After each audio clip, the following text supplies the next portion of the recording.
खुश आमदीद। आज हम बात करेंगे एक बहुत ही दिलचस्प कहानी जंगल का राज की। आइए देखते हैं कि इसकी पहली किस्त का आगाज कैसे होता है और पहले ही सीन में हमारे लिए क्या कुछ छुपा हुआ है। तो हर बड़ी कहानी ना एक बड़े सवाल से शुरू होती है। और यहाँ सवाल ये है कि जब तकदीर आपको पुकारे तो क्या करना चाहिए। यही वो कश्मकश है जो हमारे हीरो शहजादा यूसुफ के सामने कहानी के शुरू में ही आ खड़ी होती है। तो सबसे पहले कहानी हमें शहजादे और उसकी दुनिया से मिलवाती है। एक ऐसी दुनिया जो देखने में तो भाई बड़ी पुरअमन और खुशहाल लगती है। मंजर कुछ यूं है कि रात का वक्त है। शाही दरबार में एक जबरदस्त जश्न चल रहा है। हर तरफ खुशी का माहौल है, रोशनियां ही रोशनियां। दरबार अपनी एक बड़ी जीत का जश्न मना रहा है। मतलब सब कुछ परफेक्ट लग रहा है। और इस पूरे जश्न का मरकज कौन है? हमारा हीरो शहजादा यूसुफ। वो अभी अभी तलवारबाजी का एक बड़ा मुकाबला जीत के आया है और सबकी तवज्जो उसी पर है। तो हमें शुरू में ही बता दिया गया कि वो एक बेहतरीन जंगजू है। लेकिन ठीक उसी वक्त जब सब इसकी जीत का जश्न मना रहे हैं, उसकी वालदा मलका हाजरा इसे एक बहुत गहरी बात याद दिलाती हैं। वो कहती हैं कि बेटा, असल बहादुरी तलवार चलाने में नहीं बल्कि अक्ल और दिल के इस्तेमाल में है। और ये सिर्फ एक माँ की नसीहत नहीं है, ये दरअसल कहानी का मरकजी ख्याल है जो हमें आगे चलकर नजर आएगा। अच्छा, जहाँ एक संजीदा हीरो होता है वहाँ एक मज़ेदार दोस्त भी तो होना चाहिए ना। तो कहानी हमें फौरन मिलवाती है फेरोज से। ये यूसुफ का बेस्ट फ्रेंड है और इससे बिल्कुल उलट है। इसकी कुल कायनात सिर्फ अच्छा खाना है। और फेरोज का किरदार देखें, वो कहता है, शहजादे अकल वकल छोड़ो, ये बताओ खाने में क्या है। मेरी मोहब्बत तो बस दस्तरख्वान से है। इसका ये अंदाज कहानी में थोड़ा मज़ा पैदा करता है और ये हल्का फुल्का माहौल बहुत ज़रूरी है क्योंकि अब सीन बहुत तेज़ी से बदलने वाला है। और बस यहीं से कहानी एक ड्रामाई मोड़ लेती है। इस जश्न और शोर शराबे के बीच एक ऐसी पुरस्कार पेशगोई सामने आती है जो इस पूरे पुरअमन माहौल को तहस नहस करके रख देगी। तो सवाल ये है कि इस खुशी के माहौल में खलल कौन डालता है?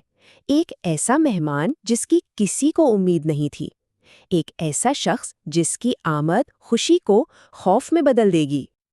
जैसे ही कासिम जादूगर दरबार में दाखिल होता है ना, जश्न का सारा शोर एकदम एक अजीब सी खामोशी में बदल जाता है। सबको समझ आ जाता है कि ये कोई अच्छी खबर लेकर नहीं आया।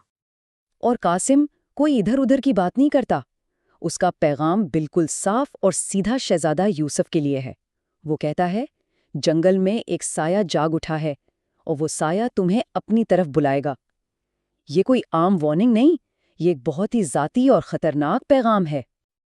लेकिन बात सिर्फ अल्फाज तक महदूद नहीं थी। कासिम अपने साथ एक सबूत भी लाया था, एक ऐसी चीज़ जो उसकी बातों को सिर्फ कहानी नहीं बल्कि हकीकत बनाती है। और वो था एक पुरस्कार नक्शा। तो कासिम शहजादे के हाथ में एक पुराना सा कागज थमाता है।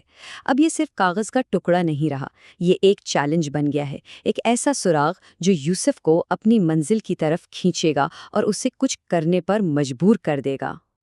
तो इस नक्शे पर क्या है? ये नक्शा सीधा जंगल के बीचों बीच एक पुरानी वीरान हवेली की तरफ इशारा कर रहा है। तो अब जादूगर की वार्निंग सिर्फ एक बात नहीं रही, उसे एक मंजिल मिल गई है। खतरा अब सिर्फ एक साया नहीं बल्कि एक ठोस जगह है। लेकिन ज़ाहिर दरबार में हर कोई इस बात पर यकीन नहीं करता। सरदार कमाल, जो कि एक बड़ा ओहदेदार है, वो आगे बढ़कर कहता है, शहजादे ये सब फजूल कहानियां हैं, मैं कल सुबह खुद जाकर देख लूँगा। और यहीं से असल कश्मकश शुरू होती है, यकीन और शक के दरमियान। तो अब शहजादा यूसुफ के सामने दो रास्ते हैं। क्या वो सरदार कमाल की बात पर भरोसा करे और उसे सिर्फ कहानियां समझकर भूल जाए, या फिर जादूगर की वार्निंग को संजीदगी से ले? यही सवाल है जो अब उसके जहन में घूम रहा है। और फिर जंगल उसे बुलाना शुरू करता है। जैसे जैसे रात गहरी होती जाती है, महल की रौनक खामोशी में बदलती है, वैसे वैसे शहजादे के अंदर का तूफान बढ़ता जाता है। देखें, दरबार में तो सबने इस बात को मजाक में उड़ा दिया, लेकिन रात को अपने कमरे में यूसुफ अकेला और बेचैन है। वो जादूगर की बातें, वो नक्शा, कुछ भी इसके दिमाग से निकल नहीं रहा। और फिर जब वो खिड़की से बाहर झांकता है, उसे कुछ नजर आता है। दूर جنگل کے اندھیرے میں ایک سرخ روشنی، اور یہ روشنی ٹھیک اسی جگہ سے آ رہی ہے جس کی طرف نقشے میں اشارہ تھا۔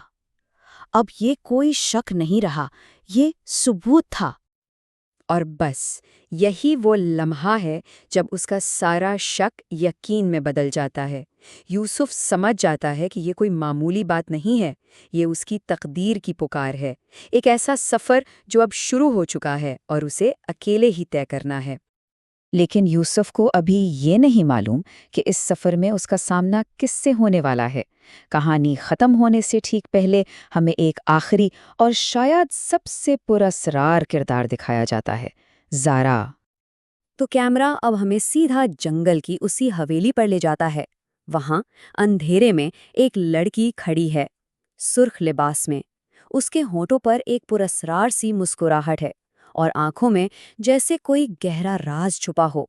وہ ایک ہی وقت میں خطرناک بھی لگ رہی ہے اور دلچسپ بھی۔ اور پھر ہمیں اس کا نام بتایا جاتا ہے زارا، اور جیسے ہی یہ نام سامنے آتا ہے، جنگل کا راز اب صرف کسی حویلی یا سائے کا راز نہیں رہتا، اب یہ راز ایک انسان سے جڑ گیا ہے جو اسے کہیں زیادہ ذاتی اور خطرناک بنا دیتا ہے۔ اور یہیں پر پہلی قسط ختم ہو جاتی ہے، ہمیں ایک بڑے سوال کے ساتھ چھوڑ کر کہ جنگل کا اصل راز آخر ہے کیا؟ کیا یہ وہ حویلی ہے، وہ پراسرار سایہ، یا پھر یہ لڑکی زارا؟ ان سب سوالوں کا جواب ہمیں آگے کی کہانی میں ہی ملے گا۔